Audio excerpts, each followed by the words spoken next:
Hello students, स्वागत है आप सभी का आपके अपने एजुकेशनल चैनल M&M/A पे। चलिए शुरू करते हैं क्लास 12 का नेक्स्ट वीडियो।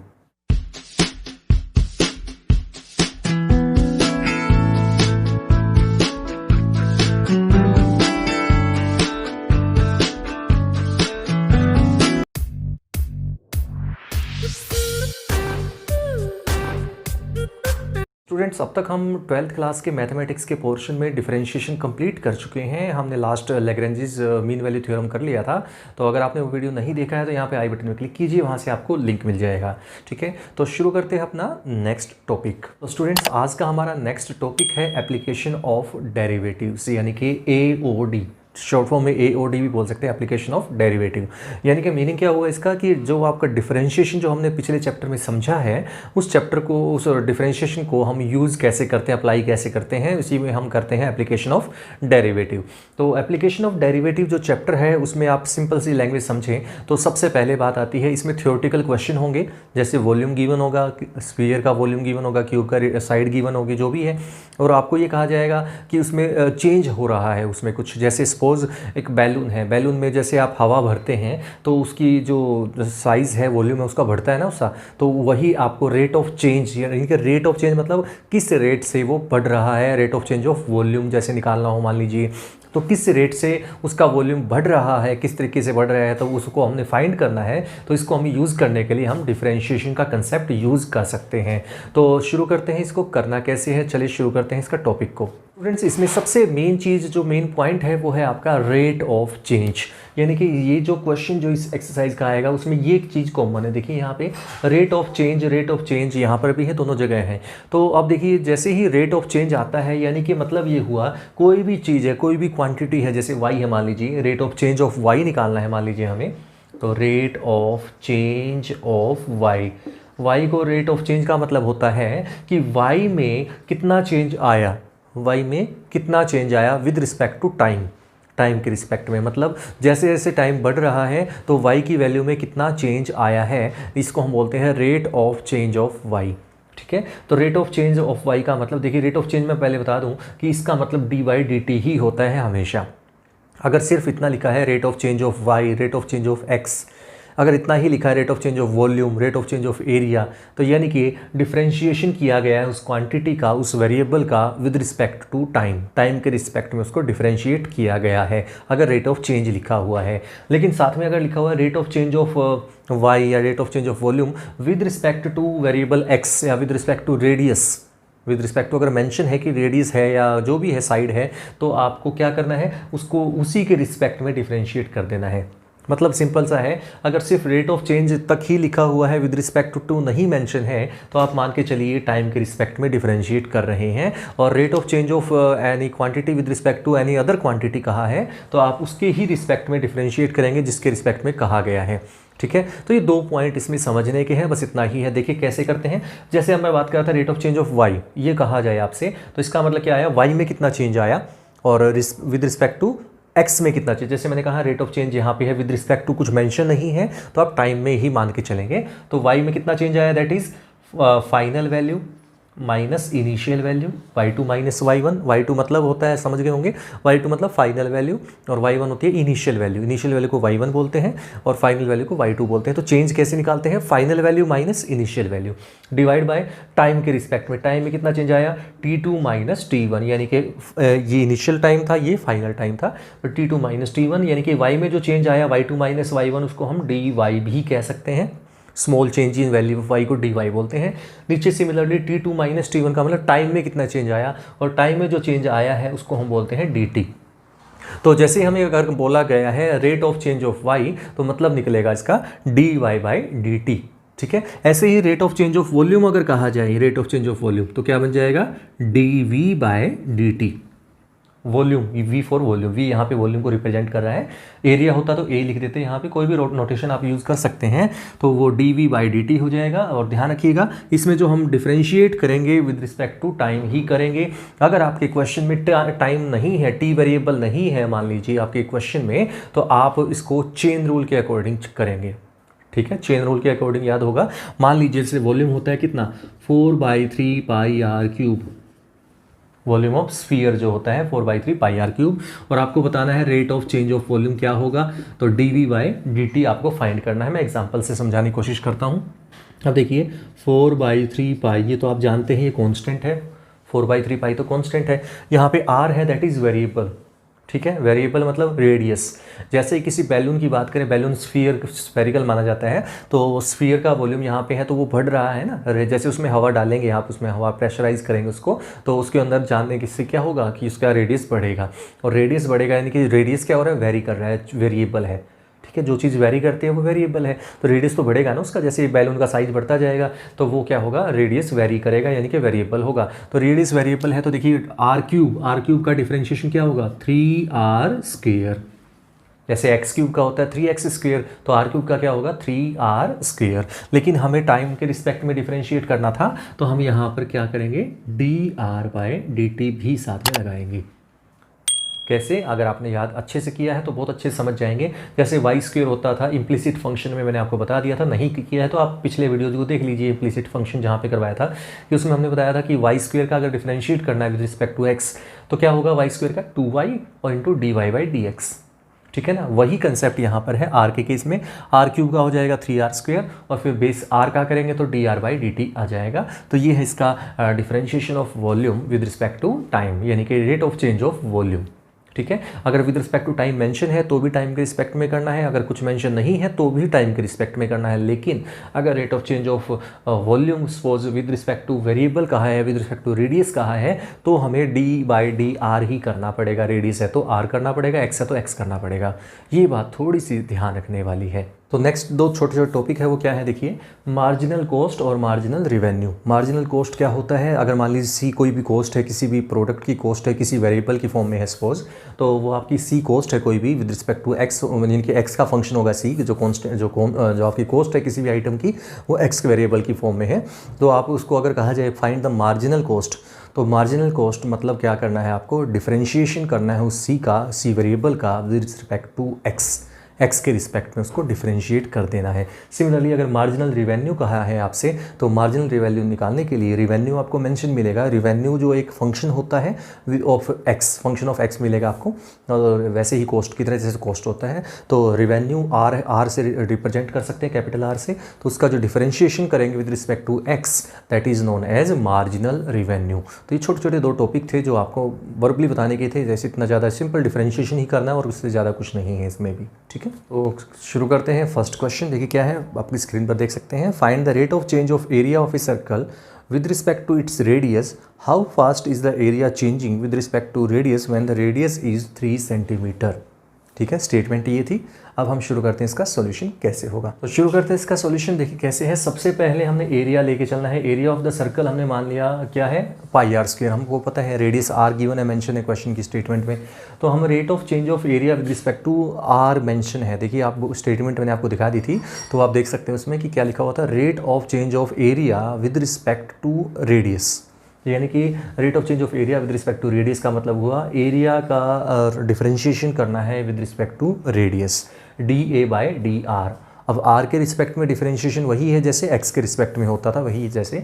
तो पाई कांस्टेंट है, पाई ऐसे कैसा, r स्क्वायर का करेंगे 2r।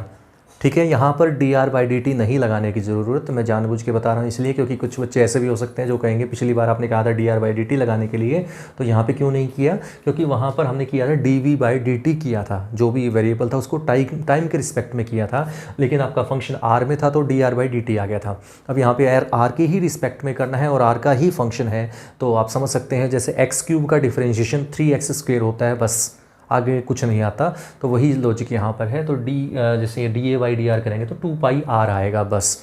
अगर यहाँ पे होता rate of change of area with respect to time, या rate of change of area ही होता सिर्फ, तो आप करते dA/dt, फिर आ जाता वो कौन सा जो मैं कह रहा था, वो dr/dt होता है यहाँ पे। अगर विद रिस्पेक्ट टू टाइम करना होता तो होता पाई इंटू आर स्क्वायर का होता 2r, फिर r का करते dr/dt भी साथ में आता, वो वैल्यू भी साथ में यहाँ पे लिखी जाती।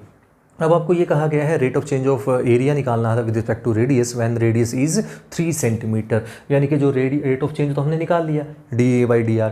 जब r की वैल्यू 3 सेंटीमीटर है तब आपको फाइंड करना है। तो r की वैल्यू यहाँ पे जो आंसर जो आया आपका वहाँ पे r की जगह पे 3 रख दीजिएगा, जो भी आपको मेंशन किया गया है। तो 3 2 6 होता है, 3 2 6 इंटू पाई, तो 6 पाई सेंटीमीटर इसका आंसर आ जाएगा, यानी कि rate of change of area with respect to radius when the radius is 3 centimetre, ये आंसर है। ठीक है, तो स्टूडेंट चलते हैं नेक्स्ट क्वेश्चन पे। नेक्स्ट क्वेश्चन आपकी स्क्रीन पर देख सकते हैं। A balloon which remains always remains spherical has a variable radius, उसका रेडियस वेरी कर रहा है, जैसे मैं आपको पहले बता चुका हूँ।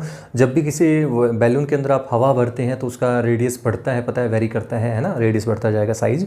तो find the rate at which the volume is increasing with respect to its radius and the radius is 7 centimetre. तो यहाँ पे फिर वही बात आती है कि with respect to its radius mention किया गया है, तो यानी कि हमें रेडियस के रिस्पेक्ट में ही डिफरेंशिएट करना पड़ेगा। किसको करना पड़ेगा? Rate of change of volume, यानी कि वॉल्यूम को करना पड़ेगा। तो वॉल्यूम इज इंक्रीजिंग, इंक्रीजिंग का आपको देखने की जरूरत है, रेट ऑफ चेंज ही है। जब इंक्रीजिंग और डिक्रीजिंग की बात आती है तो रेट ऑफ चेंज ही होता है। क्यों? इंक्रीज होना और डिक्रीज होना जो होता है वो चेंज ही तो होता है कि कितना चेंज आया। ठीक है, तो यहाँ पे वॉल्यूम ऑफ बैलून आपको पता है v होता है पाई 4/3 पाई r cube. Volume of balloon जो भी होगा स्फीयर होता है नॉर्मली।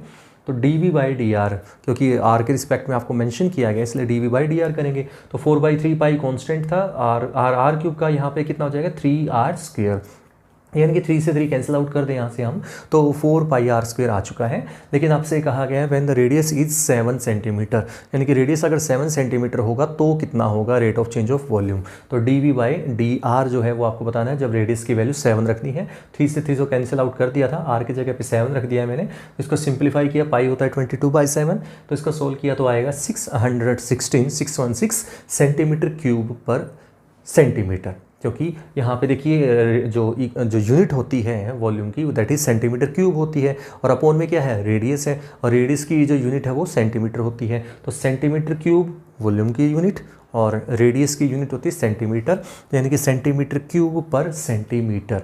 तो 616 सेंटीमीटर क्यूब पर सेंटीमीटर आपका आंसर आ गया है। नेक्स्ट क्वेश्चन पे चलते हैं। नेक्स्ट क्वेश्चन देखिए क्या है। The radius of A balloon is increasing at the rate of 10 centimetre per second. At what rate is the surface area of the balloon increasing when the radius is 15 centimetre? यानी कि आपको क्या mention है, आपको फटाफट से करते हैं इस क्वेश्चन को। देखिए कैसे करना है। सबसे पहले हमें radius rate of change of radius is increasing, देखिए इस बात को समझिए, आपके लिए नई चीज़ हो सकती है। Radius of A balloon is increasing at a rate, यानी कि रेडियस इंक्रीज हो रहा है, यानी कि रेट ऑफ चेंज है। मैंने अभी पिछले क्वेश्चन में बताया था इंक्रीजिंग हो या डिक्रीजिंग हो, रेट ऑफ चेंज ही है इसका मतलब। तो आपको ये मेंशन है कि radius of A balloon is increasing at a rate, यानी कि विद रिस्पेक्ट टू कुछ नहीं, आप समझ गए होंगे, विद रिस्पेक्ट टू टाइम है। तो किसको चेंज करने का रेट दे रखा है? रेडियस के चेंज होने का।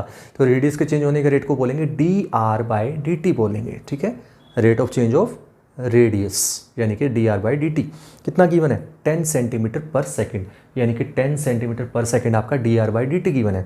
आपसे पूछा गया क्या, at what rate is the surface area of the balloon is increasing. ठीक है, तो dA/dt आपको फाइंड करना है when the radius is 15 centimetre. शुरू करते हैं, देखिए कैसे। एरिया ऑफ द स्फीयर हम ए से डिनोट करते हैं, that is 4 pi r²। Mention भी है वैसे इसमें, लेकिन एग्जाम में हिंट नहीं मिलता, आपको पता है, ये आपको याद ही रखना है। 10th क्लास का फॉर्मूला है, 10th 9th में आ जाता है 4 पाई r²। अब हमें डिफरेंशिएट करना है विद रिस्पेक्ट टू टाइम। ध्यान रखिएगा, अब ये वो पार्ट आ गया जो स्टार्टिंग में बताया था। 4 पाई कांस्टेंट है, r² का 2r हो जाता है डिफरेंशिएशन, लेकिन ये टाइम के रिस्पेक्ट में है तो चेन रूल लगेगी। याद कीजिए कौन सी, पहले r के रिस्पेक्ट में किया एज इट इज, जो है r² का 2r हो जाएगा।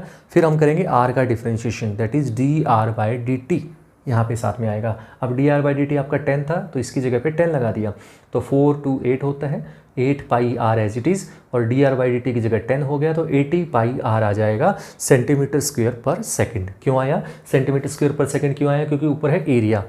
एरिया क्या होता है? स्क्वायर सेंटीमीटर होता है, स्क्वायर में होता है ना, तो अपॉन टाइम है तो सेकंड में हो जाएगा, तो सेंटीमीटर स्क्वायर पर सेकंड में इसकी वैल्यू आ चुकी है फिलहाल। लेकिन आपसे ये कहा है जब रेडियस की वैल्यू 15 सेंटीमीटर हो तब इसकी वैल्यू क्या होगी। तो रेडियस आपको 15 सेंटीमीटर रख देना है, तो r की जगह पे जो भी वैल्यू है वहाँ पे 15 रख दीजिए। तो 80 पाई r था, r की जगह 15 लगा दिया, तो इसको सोल्व किया तो 1200 पाई आ जाएगा सेंटीमीटर स्क्वायर पर सेकेंड। ठीक है, ये इसका फाइनल आंसर आ जाता है। नेक्स्ट क्वेश्चन पे चलते हैं। नेक्स्ट क्वेश्चन देखिए क्या है। The side of a square is increasing at a rate of 0.2 centimetre per second find the rate of increase of perimeter of the square, यानी कि पेरीमीटर जो होगा स्क्वायर का वो किस रेट से इंक्रीज होगा, ये आपके फाइंड करना है आपको। और आपको गिवन है, आपको साइड की रेट इंक्रीज होने का रेट गिवन है। तो यानी कि जैसे पिछले क्वेश्चन में रेडियस का रेट गिवन था, यहाँ पे साइड का रेट है। शुरू करते देखिए कैसे। सबसे पहले हमने साइड ऑफ स्क्वायर को हमने मान लिया x सेंटीमीटर, x से डिनोट कर दिया। अब हमें गिवन है rate of change of side, यानी कि rate of change of x। Rate of change का मतलब dy/dt, विद रिस्पेक्ट टू कुछ नहीं है तो आप समझ गए होंगे, टाइम होता है, पहले बता चुका हूँ कई बार। तो dy/dt ऑफ किसका, x फॉर साइड, कितना गिवन है 0.2 सेंटीमीटर पर सेकेंड। तो आपको पेरीमीटर के चेंज होने का रेट निकालना है। तो पेरीमीटर हमें पता है क्या होता है, 4 इंटू साइड होता है। स्क्वायर की बात करें तो 4 into side, P for perimeter, 4 into side. तो हमें निकालना है rate of change of perimeter, यानी कि dp/dt फाइंड करना है। 4 एज इट इज़, 4 कॉन्स्टेंट है, बाहर आ जाएगा, x का हो जाएगा dx/dt, ठीक है। और dx/dt जो है आपका क्या हो जाएगा, क्यों, क्योंकि टाइम के रिस्पेक्ट में करना था, वेरिएबल आपका x है तो आपको चेन रूल वाला कंसेप्ट लगाना है। तो 4 एज इट इज, dx/dt की जगह 0.2, तो आंसर आ जाएगा 0.8 सेंटीमीटर पर सेकंड। यही है इसका फाइनल आंसर। तो नेक्स्ट क्वेश्चन जो है वो आपके बहुत सारे एक जैसे क्वेश्चन, उनको मैं स्किप कर रहा हूँ क्योंकि सब में वही है, rate of change of radius given है और आपको rate of change of volume find करना है या rate of change of area find करना है। हर टाइप के क्वेश्चन मैंने करवा दिए हैं। अब हम चलते हैं थोड़ा सा लेवल चेंज करके, ठीक है। थोड़ा लेवल चेंज करते हैं, थोड़ा लेवल हाई पे चलते हैं। वो क्या है क्वेश्चन, देखिए आपकी स्क्रीन पर आ चुका है। The volume of a spherical balloon is increasing at a rate of 20 centimeter cube per second. Find the rate of change of its area at the instant when the radius is 8 centimeter. पिछले questions में क्या था, जो अभी मैंने skip भी करवाया और कुछ करवाए भी हैं, उनमें से जो एक जैसे थे वो छोड़ दिए मैंने। तो उसमें क्या था कि rate of change of radius given होता था, है ना, और हमें वॉल्यूम और सरफेस एरिया का निकालना होता था रेट ऑफ चेंज। तो यहाँ पर क्या है, rate of change of volume given है आपको और rate of change of area find करना है। देखिए आपकी सामने स्क्रीन पर dv/dt हमें given, rate of change of volume given है। देखिए ध्यान से, जैसे पिछले में dx/dt या dr/dt होते थे, अब यहाँ पर dv/dt है। वॉल्यूम का रेट ऑफ इंक्रीज बोल रखा है 20 सेंटीमीटर क्यूब पर सेकंड। और आपको फाइंड क्या करना है, dA/dt, यानी कि एरिया का रेट ऑफ चेंज निकालना है, दैट इज dA/dt आपको फाइंड करना है। और जब when the radius is 8 centimetre, ठीक है, ये क्वेश्चन है। तो सबसे पहले वॉल्यूम ऑफ स्फीयर आप जानते हैं, v से डिनोट करते हैं, तो 4/3 पाई r क्यूब। तो dv/dt हो जाएगा 4/3 पाई, और r क्यूब का हो जाएगा 3r² dr/dt। 3 से 3 कैंसिल आउट हो जाएगा, आ जाएगा 4 पाई r² dr/dt। इसको सिंप्लीफाई करें तो dr/dt आ जाएगा 20/4 पाई r², और इसको कैंसिल करें तो 5 पाई r²। ये आपका dr/dt की वैल्यू निकाल ली हमने यहाँ से। समझ में आ रहा है कैसे? देखिए यहाँ से dv/dt की वैल्यू हमें गिवन थी, वो रख दी है मैंने यहाँ पे लेफ्ट साइड में, ये देखिए 20, और ये इसको सॉल्व किया तो ये आ चुका है। इसको सिंप्लीफाई करने से हमने वैल्यू निकाल ली है, ये थोड़ा सा स्टेप समझना पड़ेगा। dr/dt की वैल्यू निकाल ली। अब हमें पता है एरिया ऑफ स्फीयर क्या होता है, 4 पाई r²। तो dA/dt क्या हो जाएगा, 4 पाई कॉन्स्टेंट, r² का 2r होता है, dr/dt साथ में आता है, क्योंकि मैंने आपको बता चुका कई बार, हर क्वेश्चन में लगभग आ चुका है ये पार्ट। तो dr/dt, तो dr/dt की जगह ये वैल्यू रख दी है, तो उसको सिंप्लीफाई किया तो पाई से पाई, r से एक r कैंसिल आउट हो गया, 8 5 40/r आ चुका है dA/dt। अब आपको ये इंस्टेंट कौन सा पॉइंट पूछा है कि r = 8 सेंटीमीटर के ऊपर पर्टिकुलर पूछा है, तो r की जगह 8 लगा देंगे तो 40/8 हो जाएगा, तो ये 5 पे कैंसिल आउट हो जाएगा, तो आपका आंसर आ जाएगा 5 सेंटीमीटर क्यूब पर सेकेंड। इसकी यूनिट लगानी बहुत ज़रूरी है, पीछे आप जरूर इसको मिस मत कीजिएगा, क्योंकि अगर यूनिट नहीं लगाते तो ये वैल्यू कांस्टेंट मानी जाएगी, लेकिन ये कांस्टेंट नहीं है। इसकी यूनिट है कैसे, एरिया है, एरिया के लिए सेंटीमीटर स्क्वायर होता है, ऊपर A फॉर एरिया, वॉल्यूम होता है तो सेंटीमीटर क्यूब होता है, यहाँ पर एरिया है तो सेंटीमीटर स्क्वायर, और अपॉन में टाइम है, तो अपॉन में सेकंड हो जाएगा टाइम के लिए, ठीक है। तो आपका आंसर आ चुका है 5 centimetre cube, sorry centimetre square पर सेकंड, ठीक है। नेक्स्ट क्वेश्चन में चलते हैं। नेक्स्ट क्वेश्चन देखिए क्या है, The area of an expanding rectangle is increasing at the rate of 48 centimeter square per second. The length of the rectangle is equal to square of its breadth. ठीक है, ये ध्यान से सुनने की चीज़ है। At what rate is the length increasing at the instant when the breadth is 4.5 centimeter? यानी कि थोड़ा सा ध्यान सुनिएगा, तो हमें क्या फाइंड करना है, rate of change of length. Length की रेट ऑफ चेंज निकालना है, तो लेंथ हमने x लेना पड़ेगा ताकि dx/dt बन जाए, हमें जो फाइंड करना है। तो हमें rate of change of length निकालना है, दैट इज dx/dt, अगर लेंथ को x मानते हैं तो। अब देखिए कैसे बनता है। सबसे पहले rate of change of area given है 48 सेंटीमीटर स्क्वायर पर सेकेंड, ठीक है। अब यहाँ पे देखिए ब्रेड्थ मैंने b जो लिया, √x क्यों लिया वो आप समझने की कोशिश कीजिए। देखिए ये बोला गया है कि length is equal to square of breadth, तो लेंथ जो है इसका ब्रेड्थ का स्क्वायर है, ठीक है। लेंथ आप x बोल रहे हैं, लेंथ जब आप x बोल रहे हैं तो ब्रेड्थ क्या होगा, उसका स्क्वायर रूट होगा, क्योंकि देखिए जब इस ब्रेड्थ का स्क्वायर करेंगे तो x ही तो आएगा, ठीक है। ब्रेड्थ आपका क्या है, हमने लिया है रूट x और हमें लेंथ गिवन है इसका स्क्वायर, तो स्क्वायर करेंगे तभी तो x आ जाएगा ना, तो आपका लेंथ आ जाएगी x इसके अकॉर्डिंग। तो तब हुई लेंथ x तब आई है जब ब्रेड्थ आपने क्या ली, स्क्वायर के अकॉर्डिंग, जो कंडीशन दे रखी है उसके हिसाब से स्टेटमेंट देख सकते हैं। तो ये रूट x यानी कि ब्रेड्थ जो है जब हमने रूट x लेंगे तब आपकी लेंथ x बनेगी। तो यहाँ पे ब्रेड्थ आपने रूट x ले लिया, लेंथ आपने मान लिया x, तो आपको फाइंड करना है dx/dt, rate of change of length find करना है at the instant when the breadth is 4.5। तो ब्रेड्थ यानी कि रूट x, ये ध्यान रखिएगा x नहीं है, रूट x है 4.5, क्योंकि ब्रेड्थ की वैल्यू है 4.5 ना कि x, ध्यान रखिएगा, लेंथ नहीं है। तो यहाँ पर हम शुरू करते हैं सबसे पहले एरिया। एरिया क्या होता है, लेंथ इंटू ब्रेड्थ, यानी कि लेंथ है आपकी x और ब्रेड्थ आपकी रूट x, तो x इंटू रूट x करेंगे तो बेस से में तो पावर ऐड हो जाती है, जानते हैं, 1 और उसमें और हाफ उसमें, तो टोटल मिला के 3/2, 1.5 यानी कि 3/2। तो यानी कि दोनों को मल्टीप्लाई करेंगे तो x पावर 3/2 आ जाएगी। आपको वैल्यू गिवन है dA/dt की, तो आप डिफरेंशिएट कर देंगे इसको विद रिस्पेक्ट टू टाइम, तो आएगा dA/dt आ जाएगा 3/2, x raise to power 1/2, power आगे आ जाती है, पावर में से कम करते हैं पता है, और वेरिएबल आपका x है लेकिन टाइम के रिस्पेक्ट में करें तो dx/dt साथ में आएगा, तो dx/dt। तो dA/dt की जगह 48 लगा दिया मैंने, यहाँ पे लेफ्ट साइड देख सकते हैं 48 इज इक्वल टू 3/2 √2, यानी कि रूट x हो जाएगा, क्योंकि x पावर हाफ का मतलब रूट x होता है, जानते हैं आप, इंटू dx/dt। और dx/dt जो है वो आपको फाइंड करना है क्या होगा, ठीक है। तो इसको आप सिंप्लीफाई करते हैं, 3 पे ये 16 पे कैंसिल आउट हो जाएगा, 16 2 जा 32, यहाँ पे आ जाएगा अपॉन, ये रूट x है मल्टीप्लाई में, तो ये इधर आके डिवाइड में आ जाएगा, तो 32 अपॉन रूट x हो जाएगा आपका dx/dt। अब dx/dt जो आया है वो हमें आ चुका है rate of change of length, जो हमें पूछा गया था, ये तो आ चुका है यहाँ तक।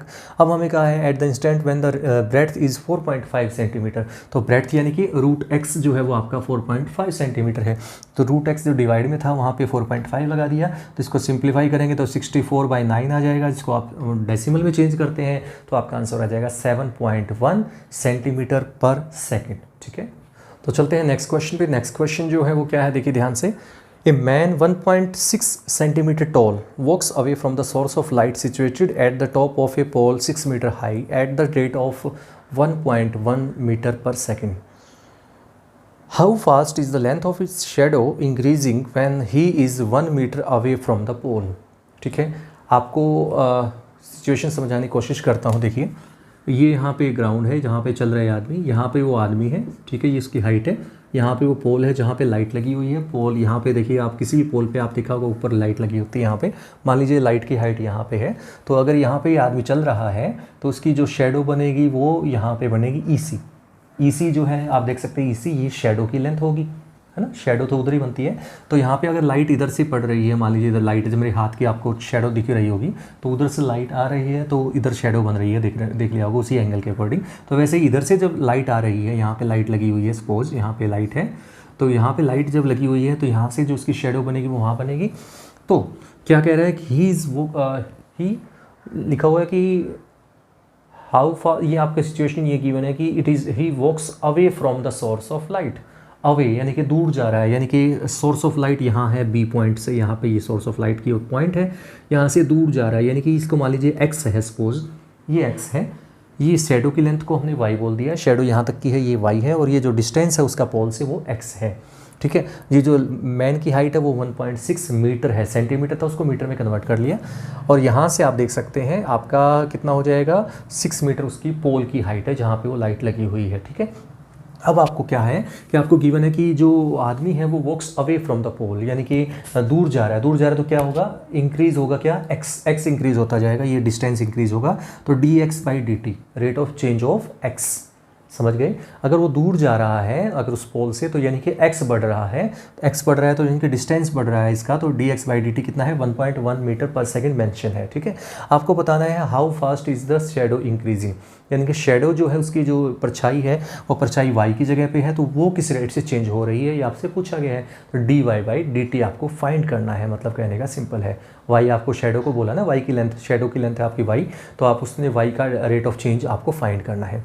शुरू करते देखिए कैसे। सबसे पहले सिमिलैरिटी क्राइटेरिया यूज़ किया जाएगा इसमें ABC ट्रायंगल पे और DEC ट्रायंगल पे, ठीक है। 9th क्लास का कंसेप्ट है, 9th क्लास में आया था सिमिलैरिटी क्राइटेरिया कि जो बड़े वाला ट्रायंगल ABC और DEC जो ट्रायंगल है दोनों सिमिलर है, और जब सिमिलर ट्रायंगल दोनों हैं तो आप क्या करेंगे, जो साइड्स का जो रेशियो होगा वो सेम होगा। और साइड्स का रेशियो सेम होगा यानी कि जो कोरोस्पोंडिंग साइड्स है, जो एंगल जो इक्वल होंगे सामने वाले साइड्स, तो यहाँ पे देखिए ये वाली, जैसे ये वाला एंगल कॉमन है इन दोनों में, बड़े वाले ट्रायंगल ABC में और DEC में एंगल C कॉमन है, तो C के सामने वाली साइड का रेशियो भी सेम होगा। तो C के सामने देखिए छोटे वाले जो ट्रायंगल है DEC, C के सामने कौन सी साइड है 1.6 मीटर डिवाइड बाय C के सामने बड़े वाले ट्रायंगल में कौन सी साइड है 6 मीटर। इस ट्रायंगल की बात कर रहा हूँ, देखिए इस पूरे की, तो इसमें C के सामने ये मानी जाएगी, बड़े ट्रायंगल की बात कर रहा हूँ तो 1.6/6 ये तो हो गया ये। अब बात करता हूँ नीचे बेस की, क्योंकि हाइपोटेन्यूज की वैल्यू हमें मेंशन ही नहीं है, हमें नहीं पता तो हम नहीं छेड़ेंगे, हमें बेस पता है और परपेंडिकुलर का पता है। तो ये देखिए ये वाली साइड, छोटे वाला मैंने ऊपर लिया है, देख सकते हैं 1.6, तो इसकी छोटी साइड नीचे वाली यहाँ रखेंगे, तो ये कौन सी है y, यहाँ तक की लेंथ छोटे वाली, ठीक है, तो y अपॉन इसके कोरस्पॉन्डिंग है, देखिए ये वाला एंगल की बात कर रहा हूँ, ये वाला एंगल इसके इक्वल होगा, ठीक है। तो इसके सामने वाली जो साइड है ये y है, और इसके सामने वाली साइड कौन सी होगी, ये पूरी BC मानी जाएगी, ना कि BE, ठीक है। सिर्फ BE इसके सामने वाली साइड नहीं है, अपोजिट साइड जो हो BC होगी, और BC की लेंथ होगी x प्लस वाई, यानी कि ये पूरी होगी, ठीक है। तो y upon X plus Y आ चुका है। अब इसको क्रॉस मल्टीप्लाई जब आप करते हैं, क्रॉस मल्टीप्लाई करेंगे, सोल्व करेंगे, तो ये आ जाएगा 4x = 11y, डेसिमल हटा दिया है, इसको सिंप्लीफाई करें तो 4x = 11y तक आ चुका है। अब हमें डिफ्रेंशिएट करना है विद रिस्पेक्ट टू टाइम, तो 4 × dx/dt = 11 × dy/dt। तो dx/dt आपको पता है 1.1 है, तो यहाँ पे 1.1 रख दिया इसकी जगह पे, 4 × 1.1 = 11 × dy/dt। तो 4 × 11/10 = 11 × dy/dt, 11 से 11 कैंसिल, तो 4/10 आ चुका है dy/dt। और dy/dt क्या था, rate of change of shadow, यही जो आपसे पूछा गया था। तो ये आ चुका है 0.4 सेंटीमीटर/सेकंड। ये एक चीज़ और थी, ध्यान से देखिए, तो इसमें ये बोला गया था कि when he is 1 metre away from the pole, जब वो x जो है यानी कि जो डिस्टेंस है उसकी पोल से मैन की, वो 1 मीटर के गैप पे हो, उस इंस्टेंट पे आपको बताना था। यानी कि x की वैल्यू यहाँ पे क्या गिवन है 1 मीटर, ठीक है। x जो है यानी कि ये जो when he is 1 metre away from the pole, यानी कि x यहाँ पे 1 मीटर है, तो x तो लगाने की जरूरत ही नहीं है, क्योंकि इसमें जो वैल्यू आई है, इसमें अगर x की वैल्यू अगर कहीं पे होती तो उसको 1 बना लेते हैं, बस इतना ही है, ठीक है ना। तो यहाँ पे x की वैल्यू 1 मीटर मेंशन है, तो यहाँ पे तो लेकिन कुछ है ही नहीं, x तो है ही नहीं, इसमें आया ही नहीं, तो छोड़ दीजिए, कोई बात नहीं, कोई फर्क नहीं पड़ता उससे। तो जो भी है, अगर है तो रख दीजिएगा, नहीं है तो छोड़ दीजिए। तो आंसर आ चुका है dy/dt, यानी कि rate of change of shadow 0.4 सेंटीमीटर/सेकंड, ठीक है। तो स्टूडेंट्स, इसी के साथ आज का वीडियो यहीं पे एंड करता हूँ। उम्मीद करता हूँ आपको समझ में आ गया होगा। तो अगर आपने इस चैनल को सब्सक्राइब नहीं किया है, सब्सक्राइब कर दीजिएगा, लाइक कीजिएगा, शेयर कीजिएगा। मिलते हैं नेक्स्ट वीडियो में, तब तक के लिए thank you for watching this class.